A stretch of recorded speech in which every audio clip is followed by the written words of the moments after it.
à tous et à toutes. Comment allez-vous? Merci d'être là. Bonjour Clément. Bonjour Oriane, tu vas bien? Oui, je vais bien. Je suis en Belgique cette fois-ci. Je ne parle Oui, plus du Portugal, je parle de Bruxelles. on parle de Londres toujours. Tu es en mode nomade là, Oui, c'est je suis ça? en mode nomade. Ah, c'est extraordinaire, oui. Et en bon nomade, tu as trouvé un lieu pour te poser et pouvoir continuer à faire les lives. Mais c'est extraordinaire ça. Tout à fait. Comme j'imagine que tous ceux qui nous suivent aimeraient bien savoir où je suis, ben voilà, voilà. Et on voit que l'effet du coronavirus est encore là, les bureaux sont vides. Oui, et j'ai une pièce rien que pour moi où je peux faire mon direct avec toi. Je C'est suis génial, hyper c'est génial. excitée. Alors, c'est quoi le sujet aujourd'hui? Aujourd'hui, nous allons parler de comment trouver sa place au travail. Et on va aborder un petit peu les aspects systémiques de cette place que l'on peut avoir au travail, des influences que cela peut avoir à la fois sur nous-mêmes en tant qu'employés, travailleurs, collaborateurs, quel effet ça peut avoir sur notre santé physique et émotionnelle, et puis aussi sur le système auquel on collabore, le système de l'entreprise, le système de la boîte pour laquelle on travaille. Donc, Oui, c'est un peu tout ça qu'on va voir. Et d'ailleurs, la semaine dernière, nous avons abordé un autre cas lié au travail. Donc, on est un peu dans la série systémique au travail. Et la semaine dernière, c'était comment un manager pouvait prendre une succession après le départ d'un manager précédent et comment trouver sa place et être un leader par rapport à une équipe. Et c'était assez passionnant. On a eu plein de vues pour ça. Donc, c'est un sujet qui touche beaucoup de monde. oui. Là aujourd'hui, c'est plutôt on va parler plutôt de la place d'un collaborateur au sein d'une équipe, au sein de son entreprise. Voilà. Voilà. Et on va voir qu'à quel point la place c'est fondamental parce que comment dire, ça touche à l'identité professionnelle. Tout à fait. Ça Voilà. touche à Et, l'identité. et- et et plus généralement, la place au sein d'un groupe qui soit groupe professionnel, où on va voir qu'il y a un rapport avec le groupe professionnel et groupe familial, en fait, la place, c'est vraiment un élément déterminant dans la construction identitaire de quelqu'un, au sein Tout d'une à famille, fait. par exemple. Voilà.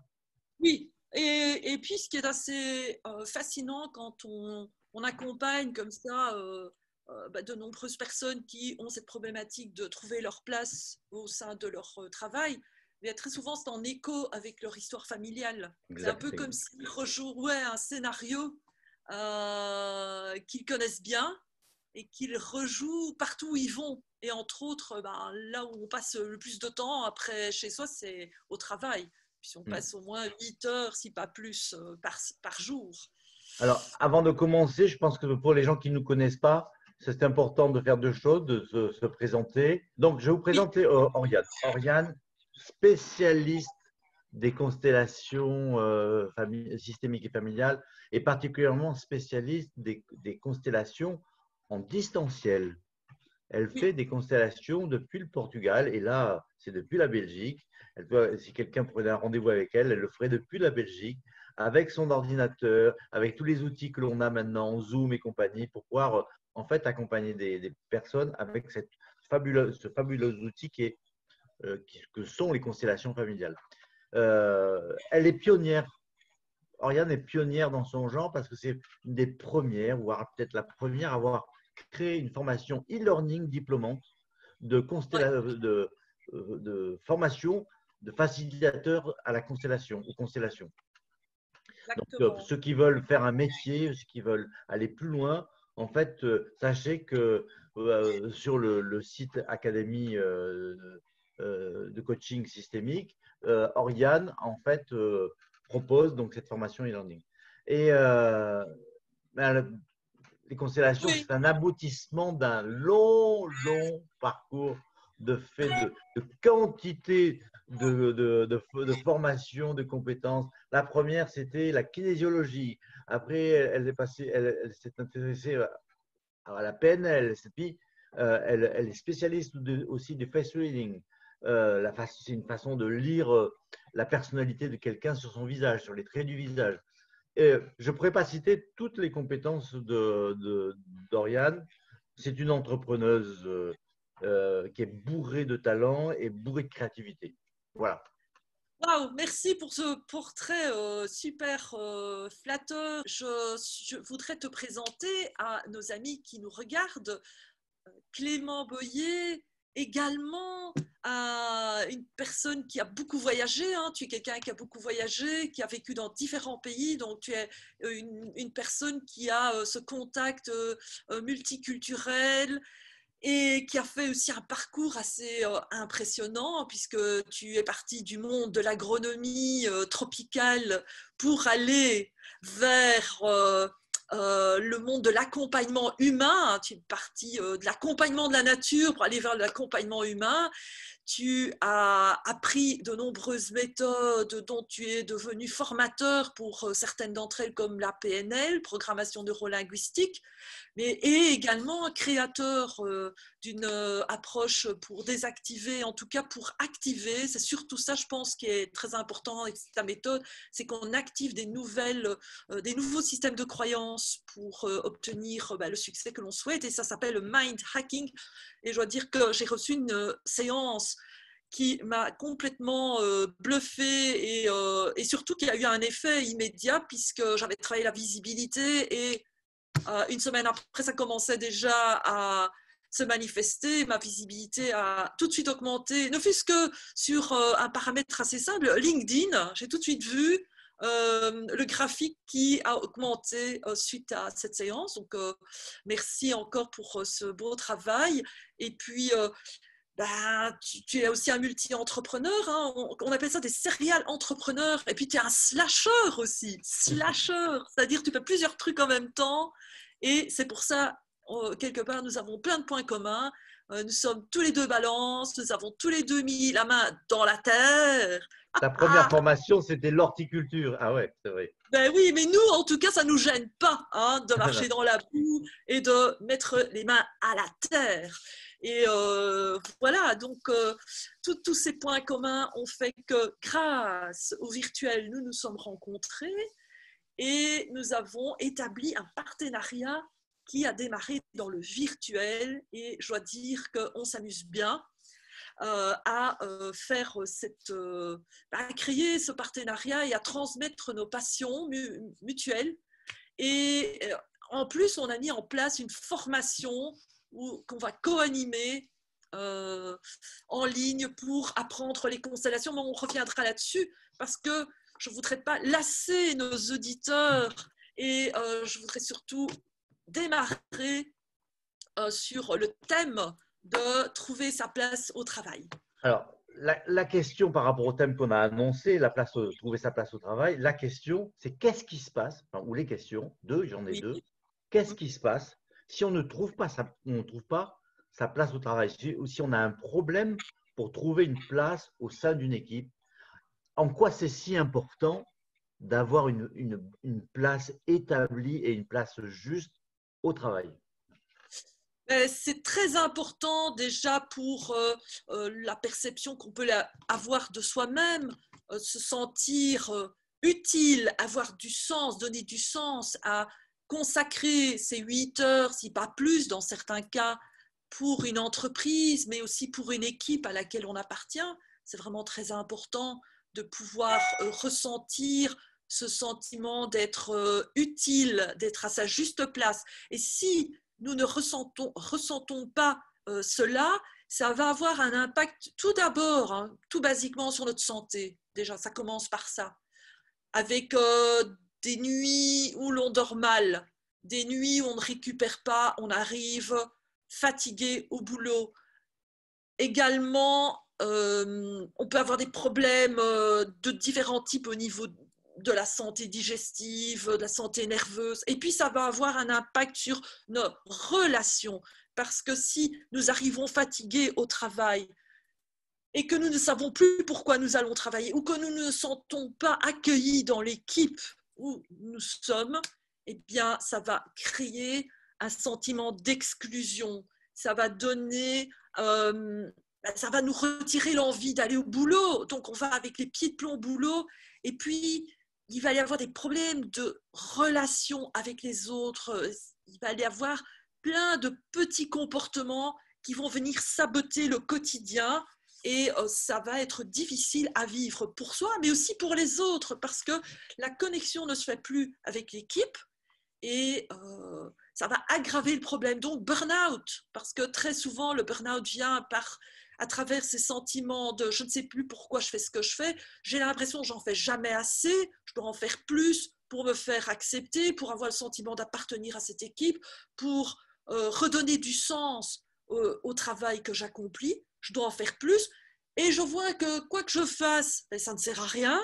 Je n'obtiens pas ce sentiment d'appartenance parce que l'être humain est construit pour se sentir appartenir à un groupe. Le tout premier groupe, c'est la famille.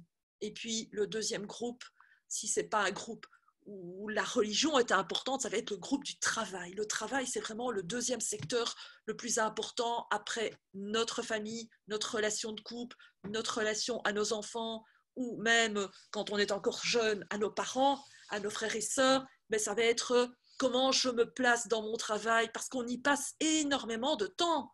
On y passe 5 jours, 8 heures par jour. Donc, c'est très important. Tu soulèves des questions fondamentales, là, je pense, qui sont, en parlant de la notion de sens, et la notion de sens, elle est liée à la notion, effectivement, d'utilité. Et cette notion d'utilité, elle est liée à la notion de légitimité d'être dans un groupe.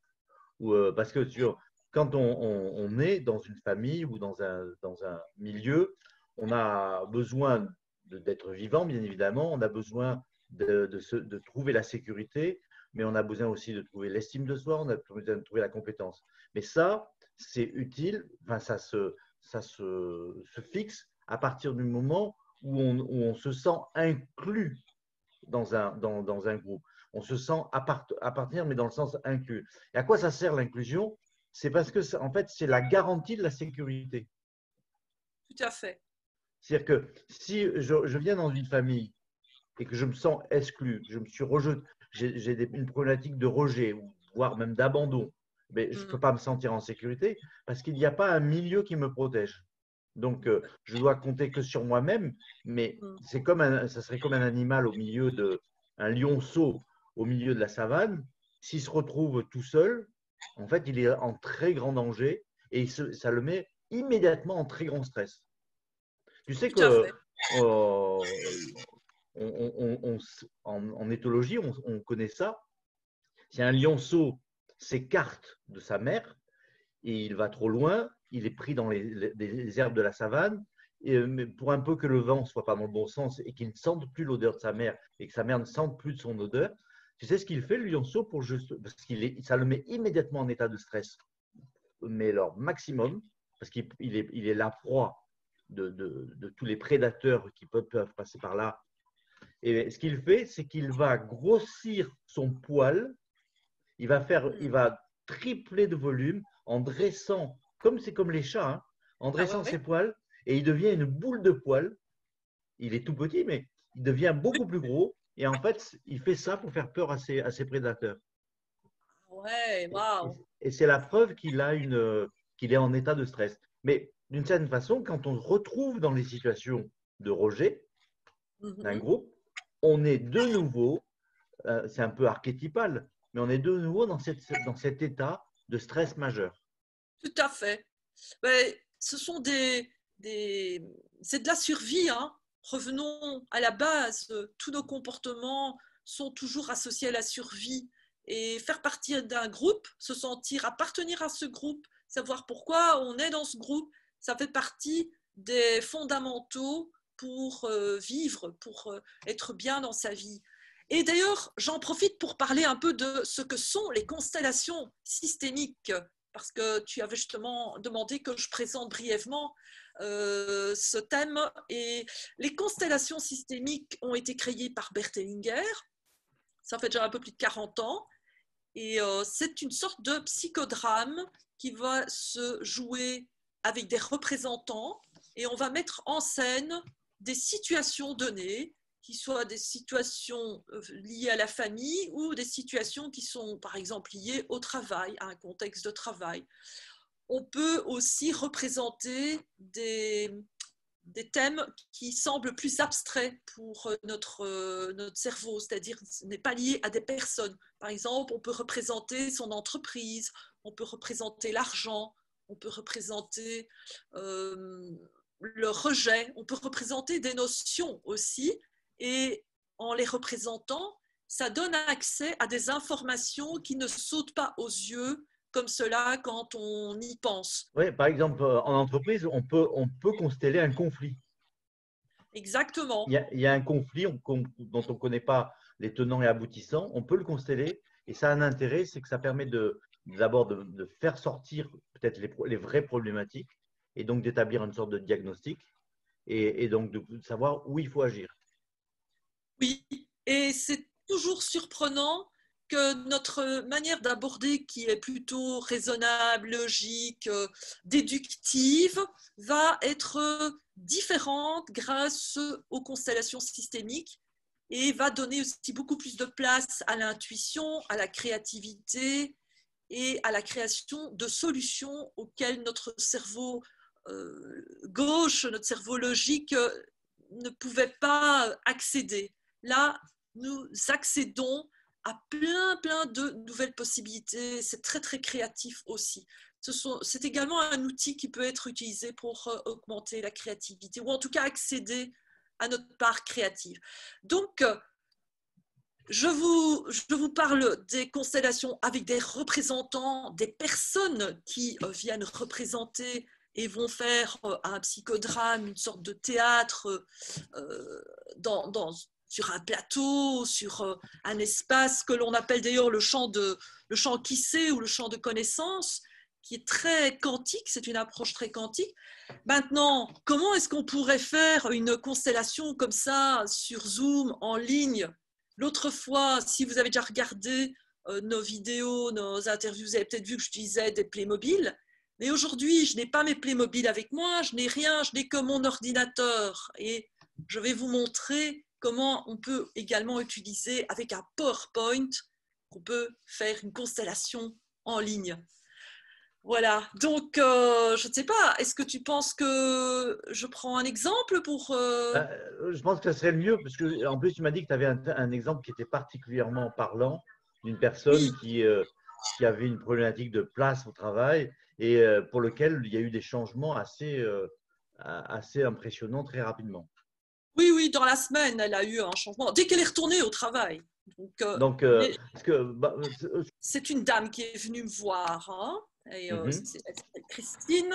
Je vais mettre un C pour repérer Christine. Et donc, Christine, je lui demande de se placer et elle se place de cette façon, plus ou moins au centre du champ qui sait. Et puis, elle venait parce qu'elle avait vraiment un problème de se sentir inclus dans l'équipe. C'était tout simplement ça. Donc, elle avait l'impression qu'elle n'était pas invitée quand il y avait des petits événements ou que les informations ne passaient pas correctement par elle, qu'elle était toujours la dernière informée des choses importantes à savoir.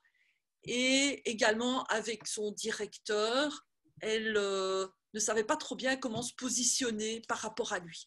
Et donc, elle est venue me voir et nous avons travaillé là-dessus. Alors, je lui ai demandé de positionner les personnes de son équipe. Alors, comme je ne connais pas ces personnes, hein, on va mettre un chiffre. Il faut savoir que les carrés, parce que là, vous allez voir ici, j'ai mis un cercle pour Christine. Ici, je mets un carré, c'est pour un homme. Hein. Donc, les carrés sont les hommes et les cercles, ce sont des femmes. Et donc, elle place l'équipe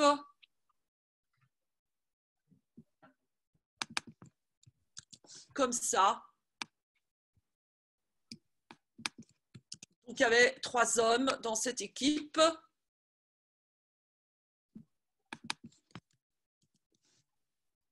Et avec 2 femmes aussi. Donc, je vais voir comment est-ce que je peux tourner le petit nez.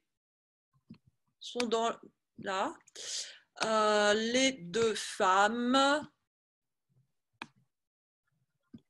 Ah oui, Ouais. carrément, ça fait un cercle. On voit qu'il y a un Ouais. cercle et elle est en dehors du cercle. Elle est en dehors du cercle. Alors ici, je vais dupliquer et changer de couleur. On peut faire tout ce qu'on veut maintenant avec. Je vais le mettre en mauve parce que c'était le directeur. Le chef de l'équipe. Non, c'était en fait le directeur patron. Donc, patron Directeur d'entreprise. patron. Ouais. Voilà. Et le chef d'équipe, il était où? Elle m'en a pas parlé. D'accord, ok. C'était une équipe. Voilà. Et elle se sentait. Okay. Je pense pas qu'il y avait vraiment de chef parce que le directeur était en fait à la fois le patron de l'entreprise. C'était une petite boîte familiale. Donc le directeur était le patron. Je vais mettre patron. Mais il était aussi le chef du personnel, etc. Voilà, il cumulait un peu les places. C'est important que tu dises que c'est une. C'est important que tu dises que c'est important que tu dises que ce soit une boîte familiale parce que on voit bien que ça par il y a des liens. Aux constellations systémiques et familiales, il y a vraiment un lien très, très fort. On a des petits soucis audio en ce moment. Désolé pour ceux qui nous suivent. Donc, ce que disait, pas que familial. Ce que disait Clément, je reprends les mots. Si on m'entend mieux, je ne sais pas. C'est que, voilà, c'est important de dire, c'est une entreprise familiale parce qu'il peut y avoir un lien entre le système d'un des membres de cette entreprise familiale qui ne fait pas partie de la famille du patron, c'était des employés, et ce qui se passe. Et donc voilà, elle s'était positionnée, donc elle regarde quand même vers le patron, mais elle ne regarde pas vers l'équipe, et elle se sent exclue. Donc ça, c'est très important. Alors, je lui ai demandé déjà de me dire qu'est-ce qu'elle ressentait en voyant son aménagement, le positionnement des différentes personnes. Et elle m'a dit que c'était pas du tout agréable, que ça ne lui donnait pas envie d'aller travailler, mais qu'en même temps qu'elle aimait bien son patron. Donc il y avait quand même quelque chose, il y avait un lien avec le patron. Et puis alors je lui ai demandé de changer de place, donc elle s'est rapprochée du patron dans la constellation. Et puis je lui ai demandé d'aller voir un petit peu finalement à qui lui faisait penser ce patron. Et elle m'a dit à son père. C'est intéressant. Ah ouais. Et d'ailleurs, vous savez, patron, ça vient de pater, qui veut dire père. Donc le patron, la patronne, c'est le père, la mère de l'entreprise. C'est aussi cette personne qui va structurer, donner une direction à l'entreprise, une vision, qui va être aussi l'esprit de cette entreprise. Oui, dis-moi. C'est le géniteur de l'entreprise, souvent. Voilà, exactement. Alors, comme elle m'a dit que le patron il faisait penser à son père, je lui ai demandé de rajouter... ah oui, ça... Ah non, oui, bon, j'ai fait une petite erreur. C'est intéressant que...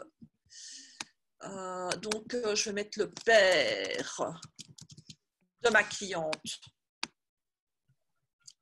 En fait, ce qui se passe, c'est qu'elle le place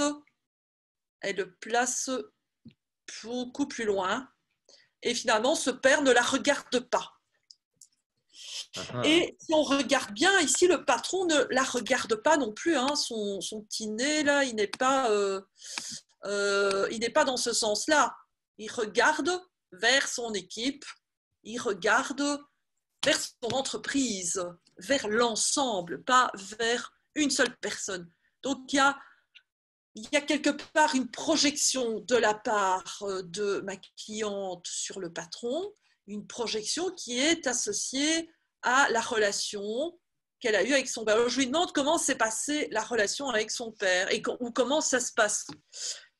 En fait, son père était toujours vivant et elle n'était pas seule, hein. Elle avait des frères et sœurs et elle n'était pas spécialement celle qui était vue, disons, elle n'était pas la préférée de son père.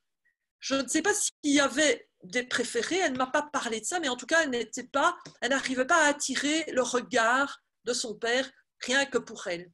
Et apparemment, ça l'a frustrée dans sa vie. Ça l'a frustrée et elle a fait beaucoup de choses pour attirer le regard. Entre autres, dans ses hobbies, elle avait une activité sportive. Elle faisait du handball. Donc, elle jouait dans des équipes et elle faisait partie d'une division qui remportait de temps en temps certains matchs. Donc, normalement, ça devait la valoriser, mais de nouveau, elle était un peu invisible. Ce n'était pas elle qui remportait le match, mais c'était toute l'équipe. Et donc, si son père allait la voir, ce n'était pas spécialement elle qui ramenait l'attention, mais c'était comme si elle était cachée derrière l'équipe. Et bon, là, elle ne pratiquait plus ce hobby qu'elle avait pratiqué pendant pas mal d'années. Et donc, il y avait, je dirais, un contentieux par rapport à son père. Un petit contentieux d'insatisfaction, de frustration, de ne pas être vue comme elle aurait voulu être vue par son père, qui était en train de se reporter dans sa relation à son patron. Mais qu'elle ne percevait pas comme cela, parce que dès le départ, elle m'a dit, c'est avec l'équipe qu'il y a un problème, ce n'est pas avec le patron. C'est intéressant. Mais finalement, en creusant, et aussi à la façon dont elle avait placé le personnage, ici le petit dessin qui représente le patron, sans qu'elle s'en rende compte, elle montre que le patron ne la regarde pas, et quand elle place son père, elle montre que son père ne la regarde pas. Et le problème, c'est être visible. Mais dis-moi, pose-moi. Est-ce qu'elle avait parlé de ses frères et sœurs? Non, pas Pas du du tout. tout. Non. Mais j'ai compris, et parce que je lui ai posé la question si elle avait des frères et sœurs, et elle n'était pas la première, elle n'était pas l'aînée, elle était la troisième sur 5 enfants. Quelque chose en genre. D'ailleurs, c'est intéressant parce que je suis en train de compter qu'il y en a 5 aussi. Ah, ça c'est intéressant, mais ça. c'est ça que je voulais. J'intuitais qu'il devait y avoir un rapport de ce type-là. Oui, mais même, j'avais même pas observé qu'elle avait 5. Ah oui, voilà. Ah, Les symboles vont très très loin. ouais. Oui, en fait, elle était, comme souvent, les enfants qui se retrouvent en numéro 3 sur 4, en numéro 2 sur 3, c'est un petit peu ceux qui sont… Ouais, ce qu'on appelle Oui, la position du cadet. oui, voilà. C'est pas une position facile parce qu'on Non. voit l'aîné, on voit le Benjamin et celui du milieu, on voit pas trop. Et c'est un peu ce qui s'est passé pour ma cliente. Alors là, je lui demande qu'est-ce que tu aimerais faire pour changer cette situation. Et alors elle me dit qu'elle aimerait peut-être bien aller près du numéro 5. Ah. Donc, du coup, on change et voilà, elle se met à côté du numéro 5. Et je lui demande, mais ça te fait quoi d'être là? Et elle me dit, je me sens oppressée. Elle se sentait oppressée. Donc, elle a essayé une nouvelle place, mais elle n'aimait pas trop cette place. Cette place, c'est un peu… Elle n'a pas l'impression de faire partie d'un cercle, mais de faire partie plutôt d'une… comme si elle était au tribunal et qu'on était en train de l'observer, de l'analyser, et de critiquer ses comportements. Et ça, je lui demande comment est-ce que tu vis ça. Elle dit est-ce que je peux me retirer? Et elle se retire. Elle n'aime pas du tout faire partie de ça. Alors, je dis essaye de trouver une autre place ou essaye de changer quelque chose. Et ouais, c'était assez difficile pour elle. Donc, elle ne voit pas. Alors, je lui dis et si on mettait tes frères et sœurs? Ah. Alors, rajouter les frères et sœurs. Et donc, on va remettre. Donc, on va changer de couleur et on va mettre cette couleur-là. Non, ça c'est l'aîné. Oui, c'est un garçon. Puis après, il y a une sœur, la deuxième. Donc là, je vais mettre cette couleur-là. Donc, numéro 2. La sœur numéro 2.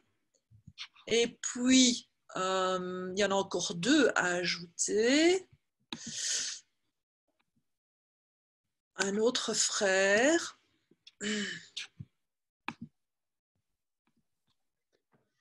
Et elles avaient placé comme ça à côté.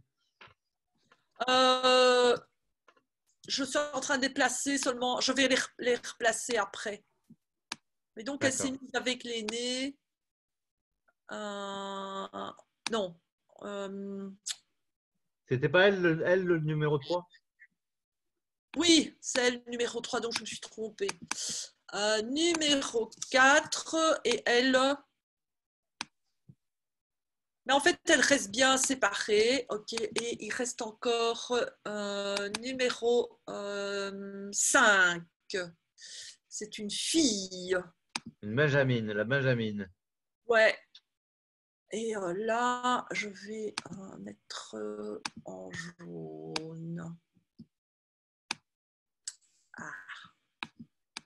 C'est parfois un peu laborieux. Numéro 5. Et alors, elle me dit qu'elle voudrait bien partir, elle se met de l'autre côté. Ah.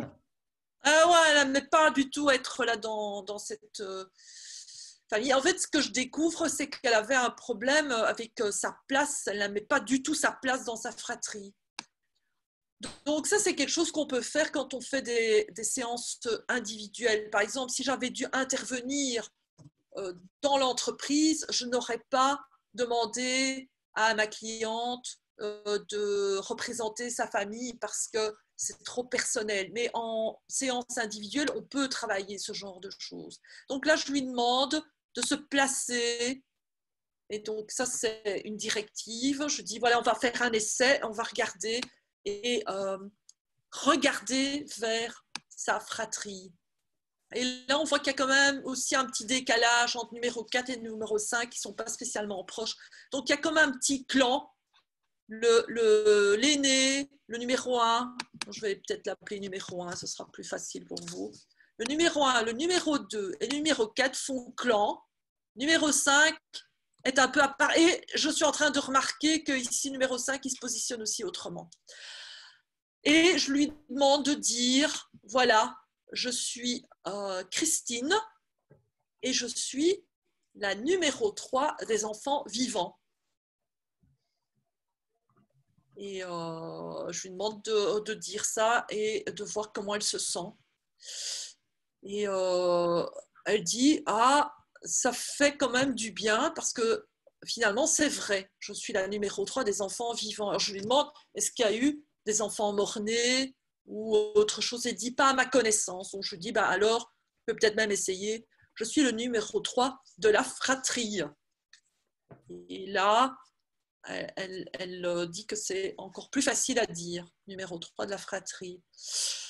Donc je me dis, ça c'est une bonne chose. Et puis après, je lui demande d'aller voir comment ça se passe vis-à-vis de l'équipe. Et là, elle dit que ça serait peut-être sympa de se positionner juste simplement comme ça. Et donc, ça fait vraiment un cercle. Mais alors, elle dit, il y a un problème. Elle n'aime pas sentir le patron dans le dos. Donc, quand je lui demande comment est-ce qu'on pourrait faire pour que ça soit plus agréable, Et là, elle propose de mettre le patron. Alors, elle l'essaye au centre d'abord. Mais ça prend beaucoup de place. Hein. Vous avez vu, le patron, il est un peu plus grand que les autres. Et c'est marrant parce que à la fois, je réfléchis et je ne réfléchis pas quand je le fais. Directement, le patron était plus important. C'est important. Mais finalement, c'est pas ça le plus important. Donc, c'était une entreprise de la région liégeoise en Belgique où on fait des chocolats. Hein. Vous savez, à Belgique, il y a beaucoup de fabricants de très bons chocolats. Donc, je ne vous dis pas quelle est l'entreprise, mais voilà. Donc, je lui demande de peut-être trouver quelque chose ou quelqu'un à mettre au centre. Et elle me dit, bah, finalement, j'aimerais bien ajouter notre produit phare, bah, c'est le chocolat. Et là, je mets une couleur brune. Donc, il faisait des sortes de pralines, il faisait toutes sortes de choses super bonnes. Et finalement, toute cette équipe-là est autour de ce produit. Et sur le coup, elle dit, ah, mais alors si on mettait le patron tout simplement ici, à côté, dans le cercle. Donc, elle propose même de changer un peu la manière et donc de ne plus être aussi carré et d'être plus en cercle. Et sur le coup, bah, ça change un petit peu les choses, vous allez voir, hein. Ça donne une autre sensation. Et même le patron, finalement, il fait partie du cercle. Même s'il est à l'origine de l'entreprise, il fait partie du cercle. Alors ici, pour le père, finalement, il est parti. On s'est plus occupé du père dans cette constellation, puisque le but, c'était pas de solutionner son histoire familiale, mais de solutionner sa problématique au travail. Donc, je n'ai pas donné trop d'attention à la problématique familiale. Il faut savoir que c'est comme en médecine, parfois on peut changer notre état émotionnel en agissant sur notre corps physique. Et parfois, on peut aussi améliorer notre santé physique en agissant sur nos émotions. Ici, le fait de reprendre une bonne place au sein de l'équipe de travail va avoir finalement un impact aussi sur ses relations au sein de sa famille. Alors, on va voir si effectivement c'est le cas. Donc ici, je lui demande comment elle se sent en étant dans ce cercle. Et elle dit, ah, c'est beaucoup plus confortable, je ne sens plus l'oppression, je ne me sens plus non plus observée parce qu'on a un point sur lequel focaliser. C'est la production du chocolat et de toutes les formes de produits à base de chocolat. Et ça permet aussi de retirer le regard qui peut être intrusif, jugeant et finalement limitant. Et donc, voilà.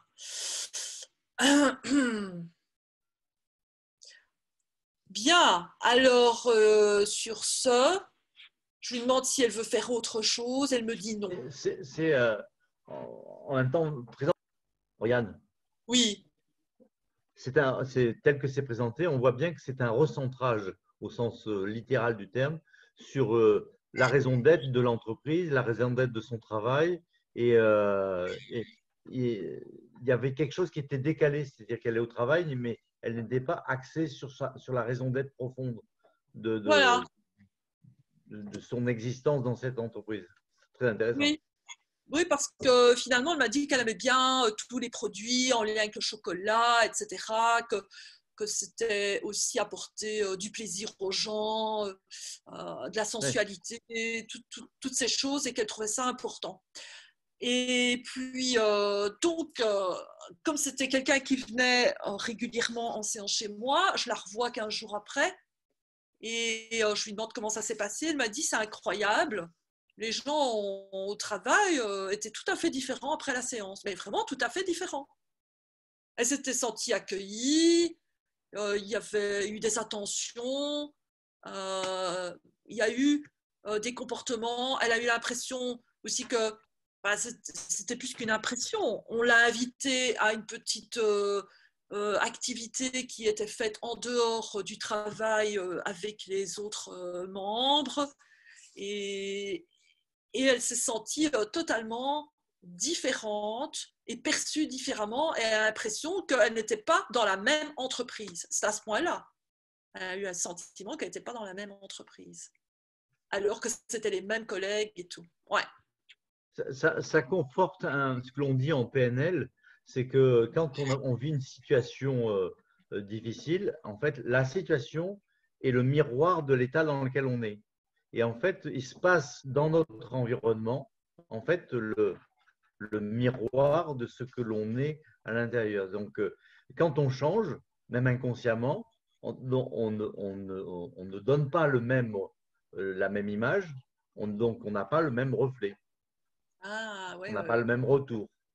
Ah, ben c'est impressionnant parce que c'était à croire qu'elle était allée dans une autre entreprise. Enfin, même moi, j'étais surprise de, de ce qu'elle m'a dit. Donc voilà, ça c'était vraiment fascinant. Ouais. Là aussi, on dit ça en PNL, c'est-à-dire qu'on génère si on croit que quelque chose ne va pas ou n'est pas bien, nos croyances génèrent en fait le comportement qui fait que Ouais. ça se vérifie. Mais oui, et ce qui se passe, c'est que oui, on n'a pas l'impression de se comporter d'une manière particulière, mais nous faisons plein de micro-comportements.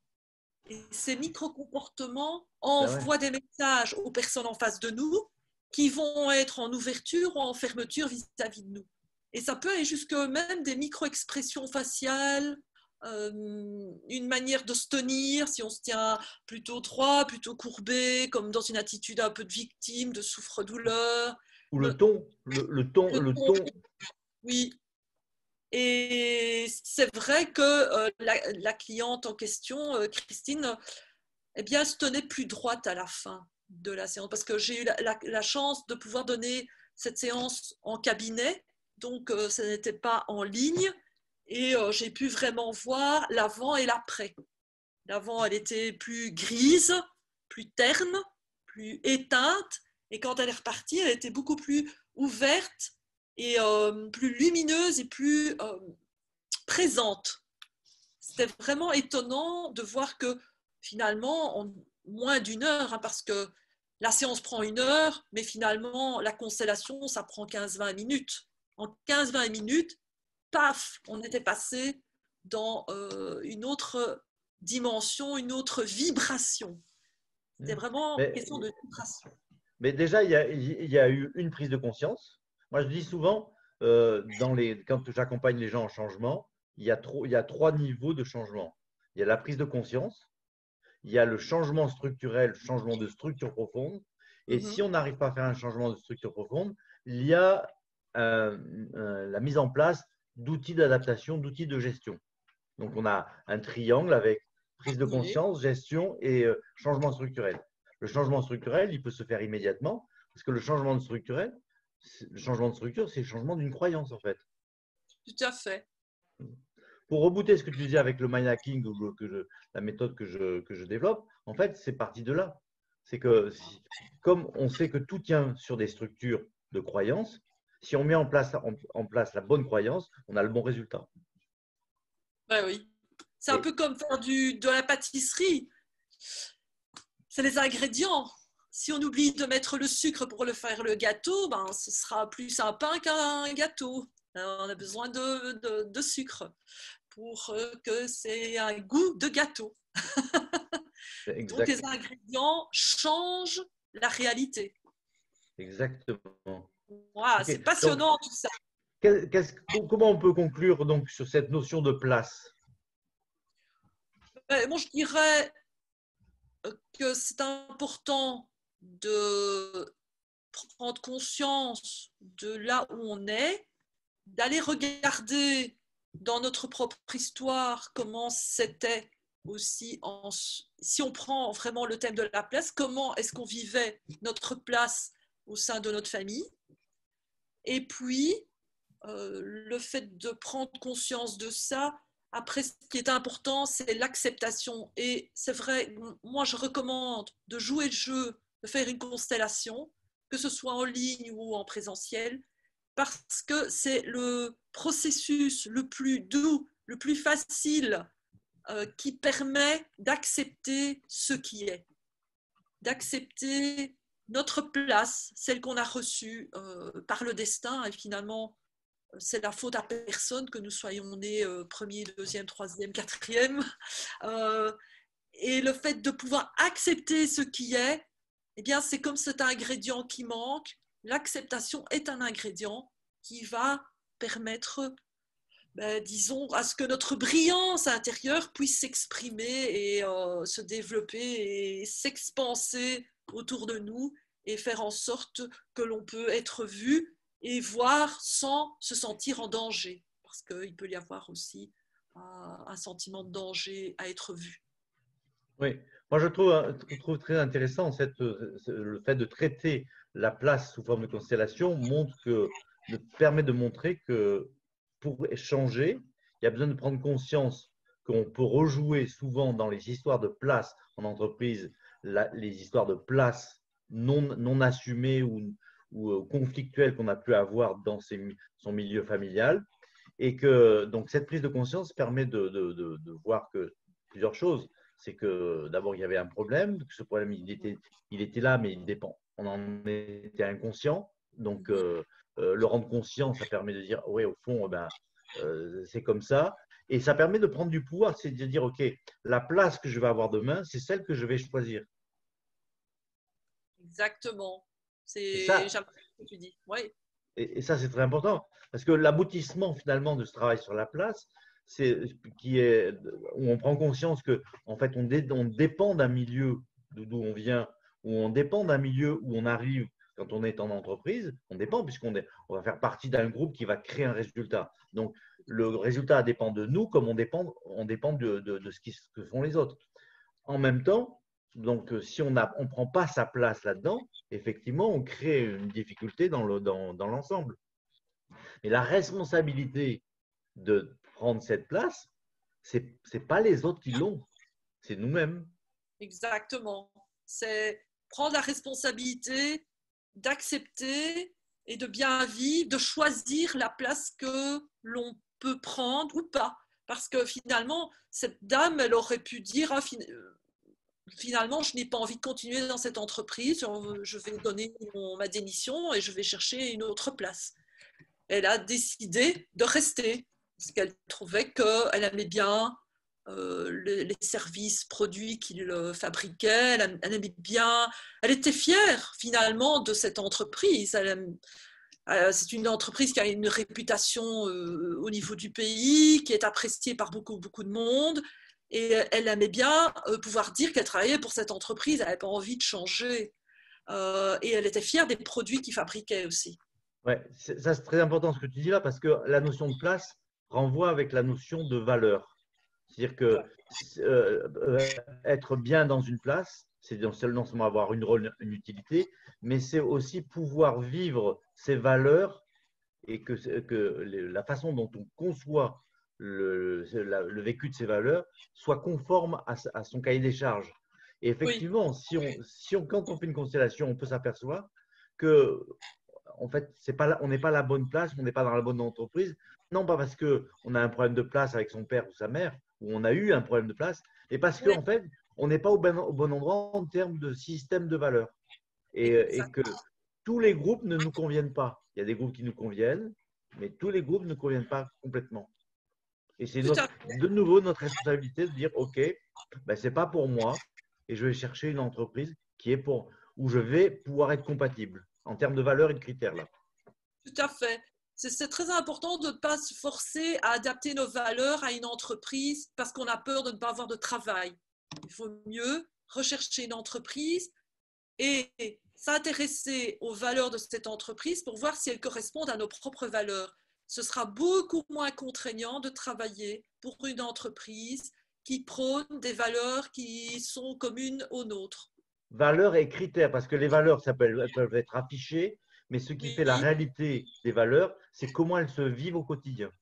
exactement. Ça, c'est sûr, bien entendu, les fameux tableaux de valeurs qui sont à l'entrée de certaines entreprises et puis que personne ne les vit, ça, de nouveau, c'est ce que moi, même je disais à mes filles quand elles étaient plus jeunes, je dis, n'écoute pas les paroles des séducteurs, regarde comment les séducteurs se comportent avec toi. Si tu trouves que c'est un comportement qui te respecte, alors tu peux peut-être aller plus loin. Sinon, ne crois pas tout ce qui est dit. Nous avons, surtout, je dirais, les femmes, hein, on a cette capacité à croire juste les belles paroles.